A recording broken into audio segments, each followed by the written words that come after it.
MA. Marathi, एम.छपन Marathi 124 व्यावसायिक लेखन प्रथम सत्र पुस्तक 2 पटकथा लेखन आणि या पुस्तकातील घटक 5 माहितीपटाचे पटकथा लेखन आपण बघूया. माहितीपट म्हणजे अनुभवपट, त्याला डॉक्युमेंटरी असेही म्हणतात. या घटकाचे उद्दिष्टे. या घटकाच्या अभ्यासानंतर आपल्याला कथात्मक मूल्याऐवजी संकीर्ण विषयाची नोंद घेणाऱ्या माहितीपटांच्या पटकथेचा अभ्यास करता येईल. माहितीपटातील दृश्य रचना समजून देता येईल आणि माहितीपटाच्या पटकथेतील ध्वनी विवरणाचा अभ्यास होईल. माहितीपटातील निवेदन या घटकाचा अभ्यास होईल आणि माहितीपटाच्या पटकथेतील संगीताचे नियोजन कसे केले जाते हे समजून घेता येईल. आता ह्या घटकाचा आपण प्रास्ताविक बघूया की दृकश्राव्य माध्यमाच्या मधील माहितीपटाची निर्मिती मोठ्या प्रमाणात केली जाते. एखादी घटना, प्रसंग किंवा व्यक्ती विशेष या अनुषंगाने माहितीपटाचे लेखन केले जाते. मनोरंजनाऐवजी लोकशिक्षणाचा विचार माहितीपटाच्या निर्मितीमध्ये मध्यवर्ती असतो. अपरिचित विषयवस्तूचा परिचय करून देणे हे सूत्र माहितीपटाच्या निर्मितीच्या केंद्रस्थानी असल्याने उत्सुकता, उत्कंठा आणि ज्ञान या गुणांना विचार माहितीपटाचा निर्मितीत असतो. माहितीपटांना अनुभवपट असेही म्हणतात, इंग्रजीत डॉक्युमेंटरी म्हणतात. आता आपण विषय विवेचन बघूया.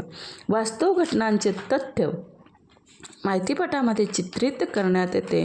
कथात्मक चित्रपटातील कल्पित वास्तवाऐवजी जसे आहे तसे सत्य माहितीपटामध्ये असते. ऑगस्ट आणि लुईस लुमिये यांनी जे चित्रपट दाखवले ते माहितीपटच होते. त्यांच्या कारखान्यातून बाहेर पडणारी माणसं, बोटीवरून उतरणारे प्रवासी हे डॉक्युमेंटेशनच आहे. प्रत्यक्षातील अनुभवांचे दस्तऐवजीकरण माहितीपटांमध्ये असते.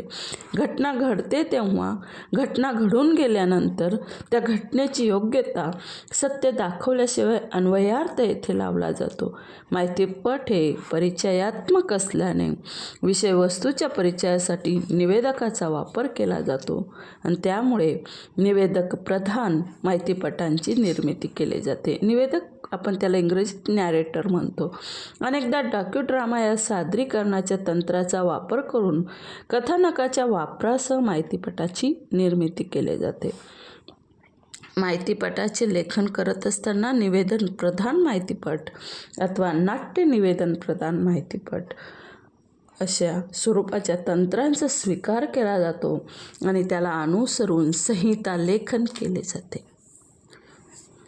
आता माहितीपट पाहूया. माहितीपट म्हणजे काय? किंवा लोकरंजन आणि लोकशिक्षण हे माहितीपटाचे उद्दिष्ट असते. ते कथात्मक मूल्याऐवजी संकीर्ण विषयाची नोंद घेणारे असतात. माहितीपटाच्या इतिहासात प्रारंभापासून कॅमेऱ्याच्या साहाय्याने खाजगी तसेच शासकीय पातळीवर अशी नोंद घेतलेली आहे. परंतु माहितीपट निर्मितीच्या गांभीर्याने प्रयत्न पहिल्या महायुद्धापासून सुरू झाला. युद्धविषयक माहितीपटानंतर वेगवेगळ्या निर्मात्या दिग्दर्शकांनी इतरही विषयांवर माहितीपट तयार केले. रॉबर्ट फ्लेहर्टीने 1922 मध्ये एस्किमो म्हणजे आपण इग्लू म्हणतो त्या लोकांच्या जीवनावर बनवलेल्या नानूक ऑफ द नॉर्थ या माहितीपटाने नवे आविष्कार तंत्र विकसित झाले. रॉबर्ट फ्लेहर्टीला फादर ऑफ डॉक्युमेंटरी फिल्म्स असे म्हटले जाऊ लागले. भारतामध्ये दादासाहेब फाळके यांनी कथात्मक चित्रपटांबरोबर माहितीपटांची निर्मिती करण्यास प्रारंभ केला होता. त्यांनी रोपाची वाढ होताना चित्रित केले. यातून अंकुराची वाढ हा माहितीपट निर्माण झाला. तर आककाड्यांची मौज मध्ये आककाड्यांपासून विविध आकृत्या कशा तयार करता येतात हे चित्रित केले. भारतात फिल्म्स डिव्हिजनने अनेक सरकारी माहितीपट बनवले. यात एस सुखदेव यांनी माहितीपटांसाठी प्रभावी दृश्य भाषेचा उपयोग केला. अनुभवपट, माहितीपट, वार्तापट असेही याचे स्वरूप असलेले दिसते. निवेदन प्रधान माहितीपटांमध्ये दृश्यांची संरचना विकसित नेताना प्रथम अथवा तृतीयपुरुषी निवेदकाचा वापर केला जातो. अनेक माहितीपट केवळ मुलाखतींवर आधारित असे आहेत. या ठिकाणी संकल्पना बीज अथवा कथार्थाचा विकास दृकश्राव्य या विभागण्यामध्ये केला असता दृश्याने संधान सहरचना केली जाते, म्हणजे सीन्स कंटिन्युटी अशी रचना असते आणि सहरचना संघर्षाने नाट्यात्मक अशी नव्हता. निवेदकाच्या निवेदनाच्या आधारे त्यातले नाट्य अनुसृत केले जाते. कथात्मक मूल्यांऐवजी संकीर्ण विषयाची नोंद घेणारे असते आणि त्यामुळे कथानकातील स्वभाव रेखाटनाचा विकास नाट्यात्मक प्रसंगाच्या द्वारे इथे केला जात नाही, तर प्रसंगाविषयाचा अनुभव निवेदकाच्या द्वारे कथन केला जातो आणि दृश्यात्मक परिणाम येण्यासाठी आवश्यक त्या साधन आणि दस्तऐवजांच्या प्रतिमांचा उपयोग होतो. निवेदक हा या माहितीपटाच्या महत्त्वाची जबाबदारी पार पाडतो आणि आत्मनिवेदन अथवा तृतीय पुरुष निवेदकाचा वापर करून लेखन केले जाते.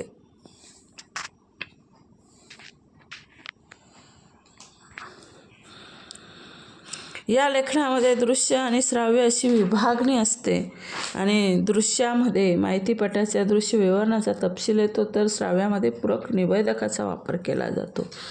डॉक्युड्रामा या सादरीकरणाच्या तंत्राचा वापर करून कथानकाच्या वापरासह माहितीपटाची निर्मिती केली जाते. डॉक्युड्रामा हा तंत्रामध्ये विषयाची मांडणी करताना कथात्मक लेखन तंत्राचा जसा उपयोग केला जातो तसंच माहितीपटाच्या लेखन तंत्राचा स्वीकार केला जातो.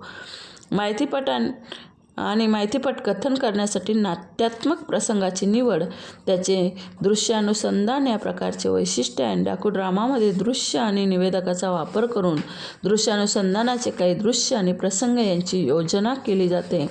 चित्रपटाच्या पटकथाप्रमाणे आवश्यक असणाऱ्या घटकांचे पटकथा लेखन केले जाते. या दोन्ही तंत्रांचा एकत्रित उपयोग डॉक्युड्रामामध्ये केला जातो. आता दृश्य संरचना बघूया आपण. माहितीपटात दृश्य संरचनाचा कसा उपयोग केला जातो. माहितीपटाची पटकथा लिहिताना कार्यकारण भावासह विषयाचा विकास करावा लागतो. हा विकास करताना स्वतंत्र दृश्यांचा व्यूह गुंफावा लागतो.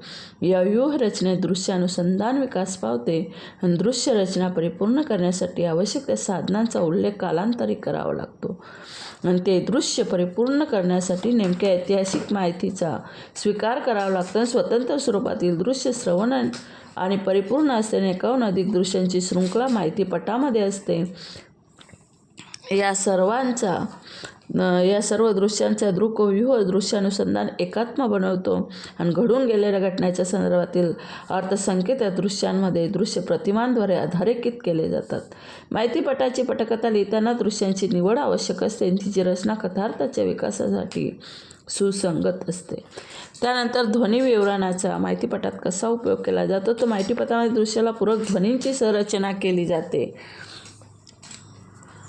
या संरचनेमध्ये दृश्यामध्ये ज्या प्रतिमा वापरल्या जातात त्या प्रतिमांचा अनुभव ध्वनी प्रतिमांच्या द्वारे केला जातो. ही ध्वनी संरचना दोन प्रकारची असते. यामध्ये पार्श्वसंगीत म्हणजे बॅकग्राऊंड म्युझिक आणि निवेदनाचा वापर आणि नॅरेशन यूज ऑफ नॅरेशन केला जातो.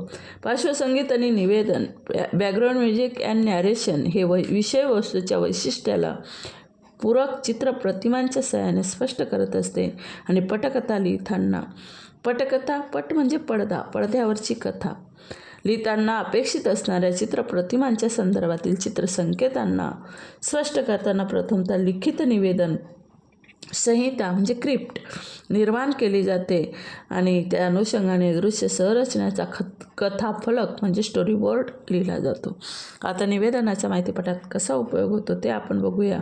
दृश्य रचना, ध्वनी विवरण, निवेदन आणि संगीत या माहितीपटाचे घटक आहेत. निवेदन हे कथार्थाच्या स्पष्टीकरणासाठी त्याचे विकासासाठी वापरले जाते आणि कथात्मक कथेमध्ये कथानकाला महत्त्व असते.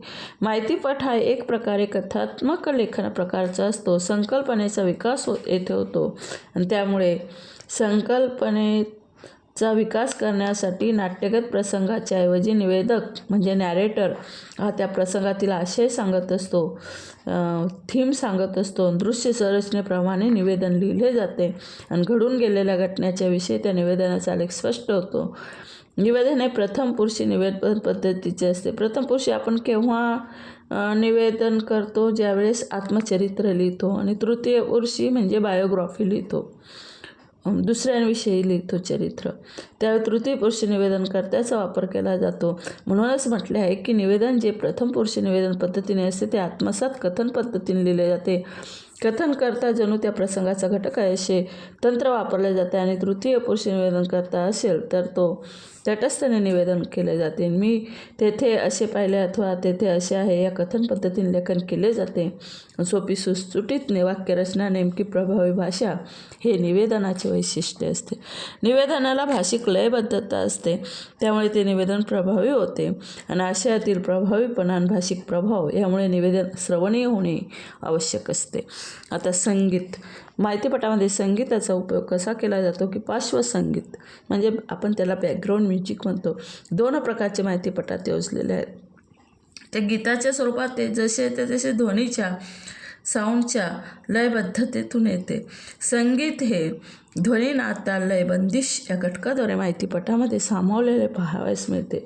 लयबद्ध दृश्यांच्या रचनेला पूरक पार्श्वसंगीताची जोड दिल्यास प्रभावी माहितीपटाची निर्मिती होते आणि आशयातील नेमकेपणाला आशयाची अथवा गीतांची जोड मिळाल्यामुळे ध्वनी स्वरचनेचा प्रभाव प्रेक्षकांवर पडतो. पार्श्वसंगीताच्या उपयोजनामध्ये अनावश्यक ठिकाणी ध्वनी वापरल्यास अभिरुचीला जशी विघ्ने निर्माण होतात तसा चुकीचा अर्थही निर्माण होतो. म्हणून योग्य आणि प्रभावी ध्वनींची संरचना आवश्यक असते.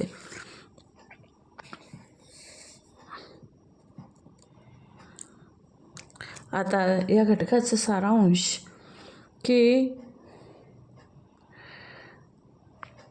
या घटकामध्ये कथात्मक मूल्याची संकीर्ण विषयाची नोंद घेणाऱ्यास माहितीपटाच्या पटकथेचे रचनेचा अभ्यास केलेला आहे आणि त्यानंतर माहितीपटाचे वैशिष्ट्य समजून घेत माहितीपटाचे लेखन, माहितीपटातील दृश्य संरचना, रचनाबंध, दृश्यानुसंधान कसे असते हे आपण अभ्यासले. माहितीपटाच्या दृश्य विवरणाशिवाय त्याला पूरक असलेल्या निवेदनाचा, ध्वनी विवरणाचा अभ्यास केलेला आहे. संगीताचे नियोजन कसे केले जाते हे समजून घेतले आहे. माहितीपटाचे आता उद्दिष्टे लोकरंजन आणि लोकशिक्षण हे असून ते कथात्मक नसून संकीर्ण विषयाची नोंद घेणारे असते. माहितीपटाचा प्रवास पहिल्या महायुद्धापासून सुरू झाला. त्यानंतर अनेक दिग्दर्शकांनी इतर अनेक विषयांवर माहितीपट तयार केले. भारतात दादासाहेब गायकवाड यांनी अंकुराची वाढ हा माहितीपट तयार केला. तर आखाड्यांचे मौज्यात आखाड्यांपासून विविध आकृत्या कशा तयार होतात ते दाखवले. माहितीपटाची कथा लिहिताना कार्यकारण भावासह विषयाचा विकास करावा लागतो. तसेच स्वतंत्र दृश्यांचा व्यूह गुंफावा लागतो. ऐतिहासिक माहितीचा स्वीकार करावा लागतो. स्वतंत्र स्वरूपातील दृश्य श्रवण आणि परिपूर्ण असते. 1हून अधिक दृश्यांची शृंखला माहितीपटामध्ये असते आणि त्यांची दृश्यांची निवड आवश्यक असते आणि तिची रचना कथार्थाच्या विकासासाठी सुसंगत असते. त्यानंतर निवेदन हे कथार्थाच्या स्पष्टीकरणासाठी, विकासासाठी वापरले जाते. निवेदक हा त्या प्रसंगातील आशय सांगत असतो आणि दृश्य संरचनेप्रमाणे निवेदन लिहिले जाते. निवेदन प्रथम पुरुषी असेल तर आत्मगत कथा पद्धतीने लिहिले जाते आणि तृतीय पुरुषी असेल तर तटस्थेने निवेदन लिहिले जाते. पण निवेदन हे श्रवणीय असणे आवश्यक आहे. संगीत हे नाद, ताल, ध्वनी, नाद, ताल, बंदिश या घटकाद्वारे माहितीपटामध्ये सामावलेले असते आणि दृश्यांच्या रचनेला एक पूरक पार्श्वसंगीताची जोड दिल्यास प्रभावी माहितीपटाची निर्मिती होते आणि माहितीपटासाठी योग्य आणि प्रभावी ध्वनीची संरचना आवश्यक असते. आशयातील नेमकेपणाला गीतांची जोड दिल्यामुळे प्रभावी माहितीपटाची निर्मिती होते. या घटकाचा आपण सारांश पण बघितलं. तर व्हिडिओ आवडला तर लाईक, शेअर, सबस्क्राईब करायला विसरू नका प्लीज.